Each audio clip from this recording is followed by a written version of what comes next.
औज़ुबिल्लाहिमिनश्शैतानिर्रजीम बिस्मिल्लाहिर्रहमानिर्रहीम। साड़ी अज की गुफ्तगू का मौजू है साढ़े मुआशरे दे विच हर घर की यही स्टोरी है। हर घर दे विच यही रोना तो यही स्यापा है कि साढ़े घर दे विचों बरकत क्यों खत्म हो गई। बुढ़ियां जिहड़ियां ने खवातीन जिहड़ियां ने घर दियां वो कहंदियां ने रिश्तेदारां ने जादू कराता है। कोई कहंदा जी वड्डी वडेरी कहंदी है कि जी नज़र लग गई। कुछ आमलों के ठग्गां के डब्बे पीरां के ढाए चढ़ जाते हैं। वो कहते हैं जी तुहाडे सिर घर ते असेब है तो जादू है। असीं पता ही लाना है कि साढ़े घरों के विचों बरकतां क्यों उठ गई हैं, सकून क्यों खत्म हो गया। ये एनालिसिस बड़ा सीधा जिहा एनालिसिस है, इसका हल भी बड़ा सीधा है। तुसीं अपने घर दे विच जिहड़े बजुर्ग ने तुहाडे दादा दादी या वालदैन जिहड़े बजुर्गी की उम्र नूं पहुंच गए हैं, देखो जिन्नी देर तक तो वो कमाऊ सीगे, वो कमा के तुहानूं खिलाते रहे, तुसीं उनका एहतराम नहीं करते रहे। तो जो वो बेचारे उम्र के उस हिस्से पहुंचे, बजुर्गी दाखिल हो गए, लाचार हो गए, बेबस हो गए, कमान की सकत मुक गई या उन्होंने इख्तियार खत्म हो गया, जे वो जॉब करते सी तो जॉब चली गई, जे वो मालदार सीगे तो उन्होंने अपनी विरासत जिहड़ी सी तुहानूं अपनी औलाद नूं वंड छड्डी। उस तो बाद वो बेजरत ते बेमसरफ हो गए। उन्हों का तुहाडी जिंदगी दे विच कोई मकसद नहीं रहा। पहले मकसद सी कि तुहानूं वो कमा के खिलाते सी, फिर उन्होंने जायदादां इकट्ठियां कीतियां ते उस तो बाद वो मंजे ते पै गए या बजुर्ग हो गए, वो अपने हाथ नाल उठ के पानी भी नहीं पी सकते, खाना भी नहीं बना सकते।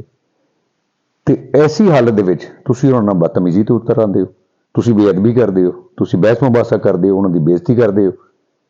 मैं दसो फिर तुहाडे घरां दे विच बरकत किस तरीके नाल रवे। बहू है तो वो सस दे नाल लड़दी है, सस नूं अच्छा नहीं समझती, चंगा सलूक नहीं करती। बेटा है तो वो घर दे विच अपने वालदैन दे नाल ही सलूक रखता है। तो इहदे विच तुहाडा घर जदों ये बजुर्गों का एहतराम नहीं करेगा तो तुसीं की समझते हो कि तुहाडे घर दे विच फिर बरकत होएगी, सुकून रहेगा। अल्लाह पाक का हुक्म है कुरान पाक दे विच कि वालदैन जो बजुर्गी की उम्र च पहुंच जाण ते उन्हां नूं उफ तक ना कहो, उन्हां दा उंज ही ख्याल रखो, उन्हां दा उंज ही एहतमाम करो जिवें छोटे होंदे तुहाडा करदे सी। वो अपने मूँह चों कढ के तुहानूं खिलांदे सी। ये तुहाडा टाइम है हुण उन्हां दी केयर करन दा, उन्हां दी इज्जत करन दा, उन्हां दी रिस्पैक्ट करन दा। जे वो 100 वारी एक गल पुछण ते 100 वारी उन्हां नूं जवाब देण दा। जिवें तुसीं पुछदे सी छोटे होंदे ऐ की है, ऐ की है, ऐ की है, ऐ की है, तो हर वारी वो दसदे सी। वो रेस नहीं सी होंदे, टीज नहीं सी होंदे, वो गुस्सा नहीं सी करदे, वो समझाते सी नाल नाल। हथ फड़ के टुरना सिखाया उन्होंने, जमाने की ऊंच नीच सिखाई, सर्द गर्म तो बचाया तुहानूं, अच्छा बुरा समझाया तुहानूं, आप नहीं पहनिया तुहानूं पहनाया, आप नहीं खादा तुहानूं खवाया। तुहाडे हर उस स्टैप के मगर गए ने जिथे तुहाडी बेहतरी सी।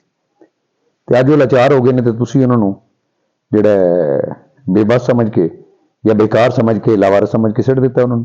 कुछ लोग जाते हैं ओल्ड एज होमां दे विच जाके दाखिल कराते हैं, कुछ ने जिहड़े अपनी बेगमां ने मगर लग के बेइज्जती करते हैं, उनका ख्याल नहीं रखते। तो फिर किस तरीके नाल बरकत रहे।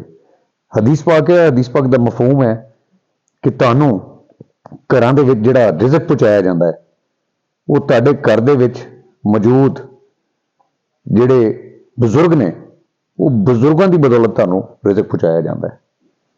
तो जो तुसीं बजुर्गों की बेकदरी करोगे, बेअदबी करोगे, बेइज्जती करोगे तो फिर रिज़क तुहानूं कित्थों मिलना सामने।